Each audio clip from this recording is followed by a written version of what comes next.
Terus lu kemana aja selama ini? Sampai-sampai lu nggak tahu kalau adek lu meninggal?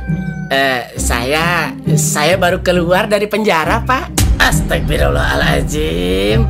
Pantes kalau gitu si Jalil nggak mau cerita. Mungkin dia nggak mau buka aib kakaknya sendiri. Mohon Pak, kenapa lu bisa di penjara, El? Saya maling cangcut, Pak. Astaga, bikin malu aja lu. Gua masih inget banget, malam itu udara dingin banget. Tapi bukan udara yang bikin gua merinding. Yang bikin gua nggak tenang, itu sosok yang katanya Jael.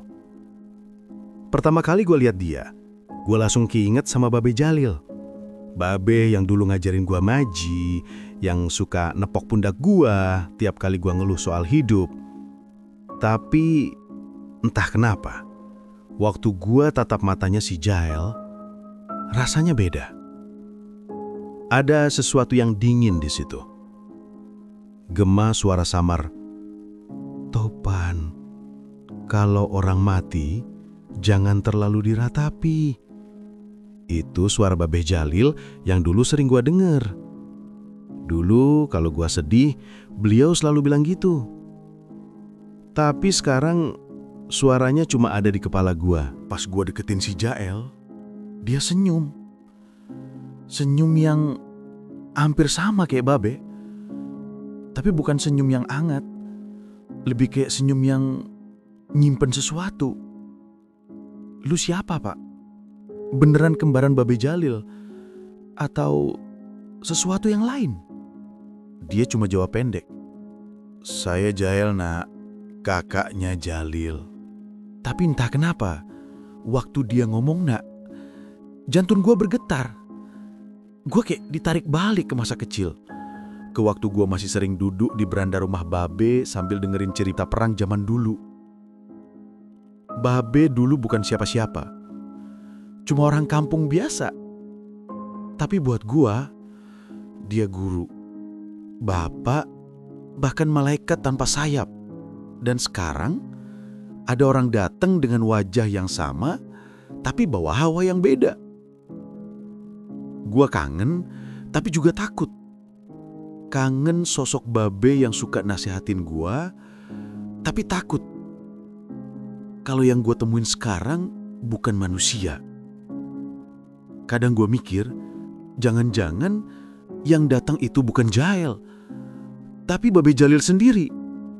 Datang bukan buat ngomong, tapi buat ngingetin bahwa ada sesuatu yang belum selesai di kampung ini.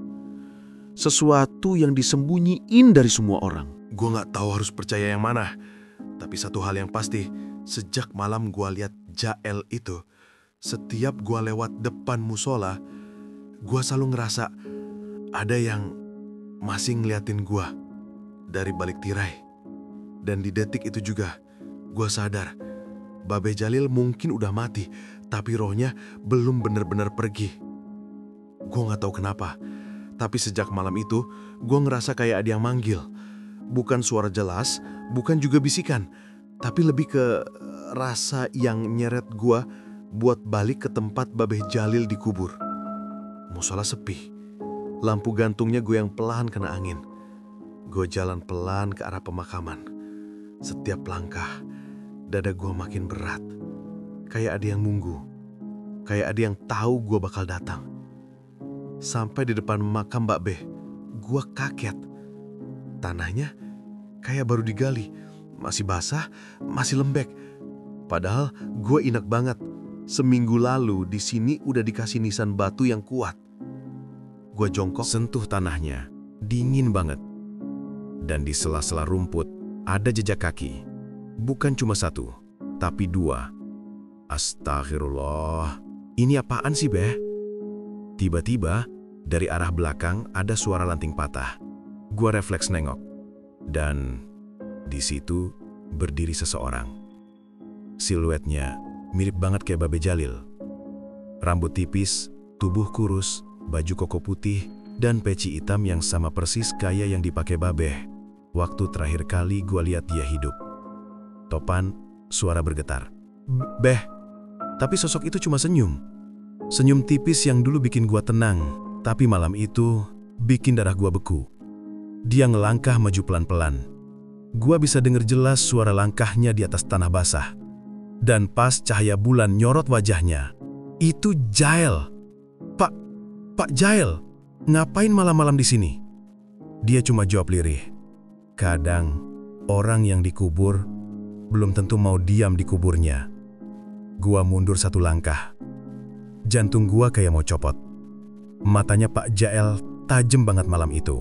Tapi di ujung matanya, gua lihat sesuatu. Air mata. Dia lanjut ngomong. Topan, kalau kamu masih anggap Jalil itu bapakmu, tolong jangan biarkan mereka gali kuburannya lagi. Siapa mereka? Gua tanya, tapi dia udah jalan pergi. Dan anehnya, nggak ada suara langkah sama sekali waktu dia ninggalin gua. Gua berdiri kaku di depan makam itu, sambil ngerasa satu hal yang jelas banget. Babe Jalil mungkin udah dikubur, tapi rahasianya baru aja digali.